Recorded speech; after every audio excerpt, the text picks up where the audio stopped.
Here's what happened. This week, I got into some big headlines that I saw online. The first one being the terrible truth of modern dating. And then another big one that I saw, which was the harsh reality of modern dating. And I went down the rabbit hole on the internet about modern dating. And the reason it all started for the rabbit hole was from a conversation that I was able to listen in on from between Chris Williamson and Brett Cooper, where they talked for part of it about modern dating and the issues that are being faced currently with Gen Z and the intense pressure that's being felt right now, anxiety. And what it sparked for me was to go back into my own life because I'm in a relationship now, but in the past, I was single and I was part of the dating world. And what I realized in that time in my life, it was pre burnout in 2018. And there was a lot of anxiety I was feeling at that time. And then when I dove into more understanding of the research and what actually is happening within the body, I have come to this conclusion that there's a connection between dating and burnout in the workplace. And what I want to take today to be able to explore for you is to help bring and introduce a philosophy of how I look at life and how you could take and look at life too for you and that is all of our areas of life are interconnected. And when we can bring that into the burnout beast, when it comes to inflammation in the body and realize that the body is, you have one body and it's going throughout the entire day. So when we can realize that there's so many influences and sources that help to cause the burnout or that cause the burnout beast to grow, then we can address those if one area of focus like work, we can't get out of right now. And that's what I want to do is provide you with alternative areas of life to focus in on. That's what I want to do differently when it comes to burnout, because I felt it's mainly been about work and in the workplace and dealing with work, but we're not spending all of our time at work. And when we are at work, if we admit it, that we're actually thinking about other stuff too in life, in other areas of life. That's family too, if we're especially single, like who could we date? So I want to make sure I'm focusing in on other areas of life that can help you to stop growing the burnout beast. And especially if you're in a situation where you can't get out of a job or a career because you need that money to support your basic needs or your current lifestyle, I want to help you show you other areas that you can focus in on that can be beneficial to help stop the growth of the burnout beast. And what will happen is by focusing in on those other areas like dating and the anxiety that can be felt with that, you're going to then help relieve and even create more energy for you when you're going into the work and the challenges that you're facing there. And so it becomes this cool cycle of supporting other areas of life too when you focus on one. So I'm pumped for us to dive into modern dating. This is Make Burnout Extinct podcast. I am Robert David Weeks. Thought a great place to start with this one is that question that we have that can come up of, okay, how does burnout and dating relate? What's the deal here when we think of burnout in the workplace? So I'm thinking back to that conversation I dove into talking about Gen Z and the challenges being faced, especially growing up in an online world. And I'm just like, shit, okay, if this is how you're being introduced to dating, which is online, which I'm a millennial. So I remember when it was like flip phones, I had my Razor and I just was getting introduced to Facebook. But there was a time period where I didn't know what social media was. So when I thought back to my own experience, I've realized that throughout my dating journey, and I'm going to get into is sharing with you how they connect, how burnout and dating connect from what's happening with the body. And then I want to share with you two stories that are related to my dating experience, but it ties into two plays. And then I'm actually going to add an additional play that we've already talked about, but two plays. So three plays that you could implement and try out for yourself and put into your burnout proof playbook, especially if they work and resonate for you as something you want to work on. So we'll dive into that too. I want to make these insights. So I do want to talk about current culture, what's happening right now, modern dating. There's a lot on the internet. And at the same time, I want to connect it to what I think are going to be timeless strategies and plays that you can implement in your life. So whether or not you're in a relationship or you're currently looking to be in a relationship, anyone can benefit from these strategies. So I want to make sure it's inclusive in that way. Okay, so let's dive into the connection point here, which is wild to think about. So as I was diving into what people are all talking about with dating, there's so many opinions out there, so many views. I realized when I look back at my own journey, I was a shy, I was a shy kid growing up.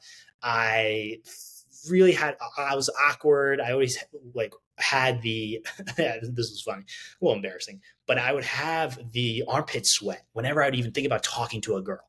Like I was struggling so hard to even just start and initiate a conversation. And I can feel for men in this age too, a post Me Too era where there's the additional fear of I don't want to say something wrong or come across as a creep. I get all of that. And so what happened though is when that anxiety hits with the body, it then causes the body to respond. And with that, it's then how it responds is releases that stress hormone of cortisol. Then the immune system kicks in, and we've talked about this before. It kicks in. It's where's the problem that I'm gonna go fix? And when it goes, it creates that inflammation to protect and focus in on healing. Now, when we're constantly in that mode of anxiety building, and we're feeling we're in danger, then that becomes chronic.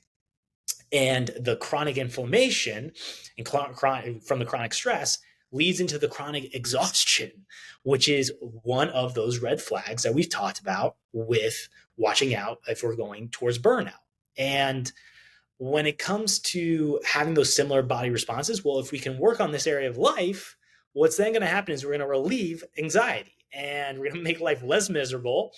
We're going to get more energy, and that energy we can then transfer into the other areas of life and ultimately stop the growth of the burnout beast and then reverse it to get to the point where we're making burnout extinct in our life. But we need anchor. We need starting points of how to get into this thing. And this is one way you can do it is through the dating world. Okay.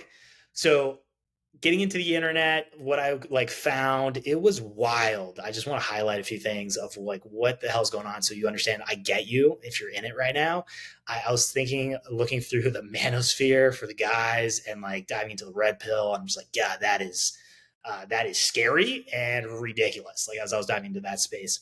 And then getting into understanding, okay, the dating apps and this desire to want to get the hell off the dating apps, because it does feel like everything has been heightened. Dating throughout the human history, dating has been difficult, where you got to put yourself out there and you got to go for it. And there's been ways early on, if that was creating arrangements for getting into a relationship. There's so many different avenues we can go down for the history of dating and relationships. But what I want to focus in on is that it is intense. It is overwhelming. There can be a lot of anxiety that comes up.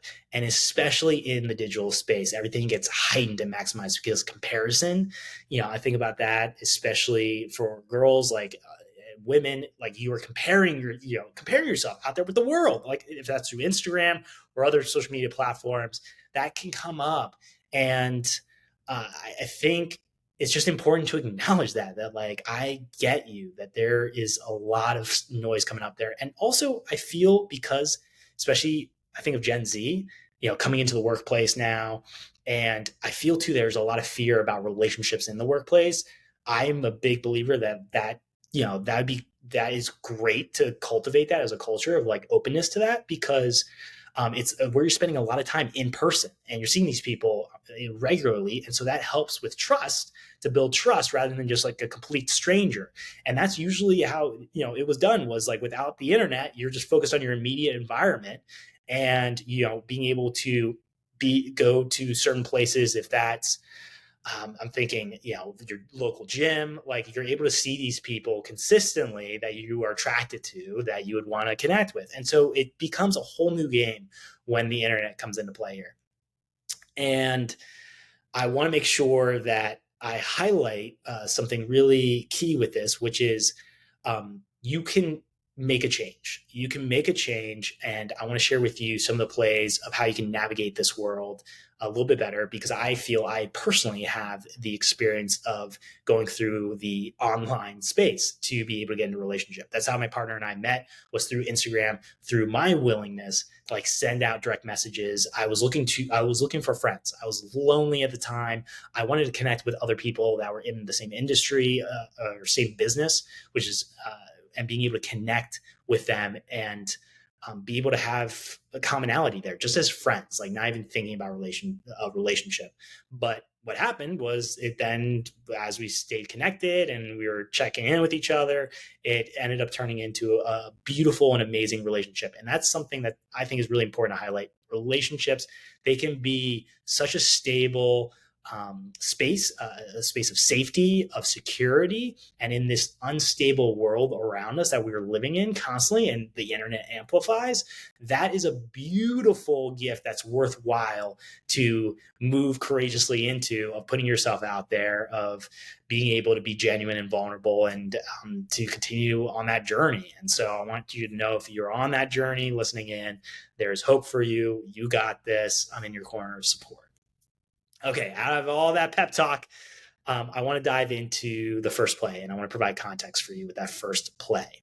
So the story goes, and I think about the pandemic, can we just highlight that? Also having to deal with the pandemic and the isolation that comes with this. So for me, when I had moved back in with my parents post the 2018 burnout, I moved back and I didn't have any friends in my area. So I was feeling isolated that way. I felt defeated, and my self-esteem was at a super low moment. So there was no way I was going to go out there and like start a conversation with a woman and be able to get to know her and build a relationship that way. And so I had to start from a bottom level of just getting my confidence up. And that was through courageous action. And one fear that we can have in dating and putting ourselves out there is the fear of rejection. We're comparing ourselves. We are looking at, sometimes we do this. Oh man, this is a side tangent, but like we have superficial standards. That whole, what is it? 6'5". I want a guy in finance, 6'5", blue eyes. Like, we have this sometimes bullshit standard out there of what realistically is out there in the world. And I'm not here to tell you do not have standards, but like, we can heighten everything with the internet of what we think we want our standards to be. And that in reality is going to cause us to have less possibilities of creating connection with people if we have these superficial standards that we're going through. So I believe in the importance of finding someone that has similar values to you, that feels like an equal. Brett Cooper said this really well in it, where it was like an equal partner coming into it, which I really liked. So I went on down that tangent. Let's bring it back into how to build up the muscle of facing the fear of rejection. Okay, because that comes up. I felt that too. And how I did that, which is something that you could take in, is I decided to talk to strangers in a controlled setting. So going into exposure therapy is a great way to connect this, where you're being put into a space where you're able to face those fears in a space of safety, it can feel like. So for me, how I did that was, when I was living with my parents, there was a park nearby, which was like, it had a walking path that was a circle around this small pond. And people would walk by. It was a moment where some people would say hi to each other, and then you would just pass by and be super quick. So maybe 2 seconds of engagement. I was like, okay, there's a great moment for me to just go around the circle and decide I'm going to say hi to each person. Just wave, even if they have headphones in, even if they're talking to someone else, just wave, say hi, and keep walking. So how I'm doing it is I'm facing that fear. I know that I'm probably going to get rejected by people that have headphones that can't hear me, people that are talking with each other. I know that's a possibility, but I'm going to start small and work on this muscle. And when I did that, I remembered being so scared to do that. Like I was like, oh, deep breaths in. Let me breathe. Like, that was all there. So it's not to say it's going to be easy. However, it's worth it. Okay. It is worth it. So I remember just like feeling all that, like, I'm going to go do this. And I went for it. Like I remembered going. There was one day I walked around, I started saying hi. I didn't do it for every single person to get started, but I did my best to say hi to everyone that I walked by. And some said hi back, others completely didn't respond back. And what I learned through that process was like, I am not going to die. I'm okay. I'm still alive. I made it through. Wow. What else could I do? Like, could I keep doing this? Like, just realizing that the world's not going to end when I get rejected was such an eye opening experience. Like, oh, yes. Okay, cool. And especially being at that point where the self esteem was already super low. So then what happened was I continued to build that muscle. If that was at a grocery store cashier, talking to the cashier, to even getting a smoothie, being able to have conversation with checkout, the woman at checkout, like just building that muscle. And I think this can be great for women and men, just these small little moments to connect, allow for connection to unfold can make such a big difference to face this fear of rejection. And that is something that you can take in as a play, is being able to do it that way. Now, the second play I want to talk about is adding a next level to the fear of rejection. And that is getting yourself into situations that you already know you are going to be rejected. Like there's not even a potential option of maybe it working out. You just know absolutely that there's no way it's going to work out.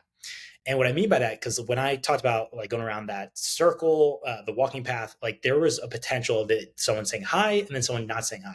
Well, an example that you could try for a play where you're taking it to next level with rejection is going to a coffee shop and asking for a free cup of coffee. That was one I had heard someone share that I was like, whoa. Like, I'm sure, like for me, that bubbles up fear of like, gosh, I know there's no way this is going to work out. But like, that's going to be embarrassing. And so it's also working on that fear of embarrassment too. That can be really helpful. I mean, we feel that in relationships or like in the dating world of like fear of being embarrassed, sharing something, saying something wrong. So that could be another great way to muscle it. Like another way you could do that is going out there. And so actually, this is a prime example. I'll share with you the story. So I was traveling with my partner. We were going to actually where we are currently right now, Atlanta, Georgia. And when I got to the front desk, I wanted to ask for a complimentary room upgrade. And in that moment, I knew that there was a high probability of it not happening because already my partner was like talking to the front desk. But I was like, let me just go for it anyway, because already the plan is completely washed. Like I had this plan in my mind of like, I'm gonna go in, I'll like say this, like I'll say it this way, and that went out the window when we tried to go through the front door, and it was like this circular front door, and I got stuck. It's like one of those ones that's automatically. I'm trying to think of how to describe it. It's like a circle and it automatically moves and you have to like jump into it rather than like just a door you open. And hopefully you know what I'm talking about. And when I walked through, she was already there talking to them. And so I still went for it though. I still was like, let me just do this anyway. And I asked, and the front desk, she was very nice who was working the front desk and was just like, no, like joking about like laughing. I was like, no, there's no possibility here for an upgrade. And I like at that moment, I was just like, oh, okay, cool. And like we laughed about it. And I blacked out for a moment there for how she was responding back, but I realized I got through it. Like I was able to get through that. It worked out, and we got our room. But what it taught me was like the world's not going to end. Like the world's not going to end. I'm not going to die. Like I did it. And that then helps to continue to build up the muscle more and more of putting yourself into situations where it's going to happen. Like you have a high probability of rejection happening, but just going for it anyway will help you to realize that you will survive this and you will be able, like the world is not going to end around you. It's going to keep going. And that is such a relieving feeling. And it feels like that weight off their shoulders of like, oh my gosh, all right, cool. I can do this. What else is possible? Let's have more fun. And that brings more of the fun into it, which helps with dating too, with fun, flirting. Like you're able to take that type of energy where it's a fun vibe and bring it into the dating space. That helps out too more. The other stat I want to highlight that stuck out to me was between 18 to 25-year-olds men had never, 50% of them had never approached a woman. And I just feel for them. Like that is mind blowing of a number. I get it for where the fears come in. And I also get it from, the perspective of the woman, where it's like, how do I even respond if someone's approaching me? And because there is that, what I've also found for a stat was like a lot of women want to be approached, and yet there feels like that disconnect that's happening right now. And that these two plays are great ways to start building up those muscles of navigating the fear of rejection, navigating the fear of embarrassment when it comes to this in space. And what that does, to bring it back to burnout, is that it helps to reduce the anxiety that we're feeling going into dating. And from there, we're actually able to feel a little bit more energized to show up. Not all days are going to be amazing. I'm here to tell you that. I get it. However, then we can channel some of that energy into other areas of life, such as our career. And when we start doing this, where we're taking this energy, putting it back into other areas of life, it becomes this amazing cycle of giving back to yourself. And from there, it helps to stop the growth of the burnout beast and help to reverse that and ultimately lead you to make burnout extinct. And I will tell you, relationship is such a worthwhile gift that you can give to yourself for, again, that having that space in this what can feel like a chaotic and crazy world out there, having that space in a healthy relationship of stability, of structure, of safety and support. It's really powerful. So I do want to let you know, especially if you haven't experienced that ever, because for me, I hadn't experienced that for a lot of my life. I didn't know what that felt like. I just want you to know it is worth it, and something to definitely continue to move forward, especially if it's something that you're really pulled to want to do, is get into a relationship. Okay, so those are the two plays. The third play I want to add into this that we've already talked about is the play of being proud of yourself. Anytime you do these actions and step into like these small action micro moments of connection, and going out there saying hi to someone just walking on a path, to going out there and talking to a cashier, or talking to, I think I'm trying to think of the word for that. It's like I go to smoothie maker, but the person that's there making your smoothie, or a server, even just saying hi. These small little moments help to build up this muscle for you. And when we can celebrate each time, it's a signal to the body to say, this is something good. This is something to continue doing. And that is how you can keep this momentum going of continuing to work those muscles. So my question to you then is, which one for the play are you going to try to do? And please let me know, especially your experience of trying and doing that over a period of time. Let me know what's worked, what hasn't worked. If you have another idea of what could be helpful to try, I'm open to hearing that too. It'd be cool to get your experiences on all of this, of how to navigate the fear of rejection, navigate the fear of embarrassment. From there, lower the anxiety, allow the stress to lower as well, and help you to get on that path of making burnout extinct. I'll leave you with this quote from John Butcher. I super appreciate it always. And that was, taking responsibility for your life is one of the most scariest thing you can do, but also the most rewarding thing you can do. So realize that it is hard to step into this, but it will be worthwhile too. And to remember, there's no one right way, but there's a right way for you. And there's a moment to take the plays and take it and run with it in your own life. So excited for next convo. Pumped to also bring in other guests that are very knowledgeable in the dating space to be able to help connect that more to burnout and provide other insights and ways to approach it for strategy. I'm pumped for that. That's why this is that introduction to share with you. And let's continue this momentum for this community, this show. I'm always so grateful for you taking the time to listen all the way through, and excited to see you again soon.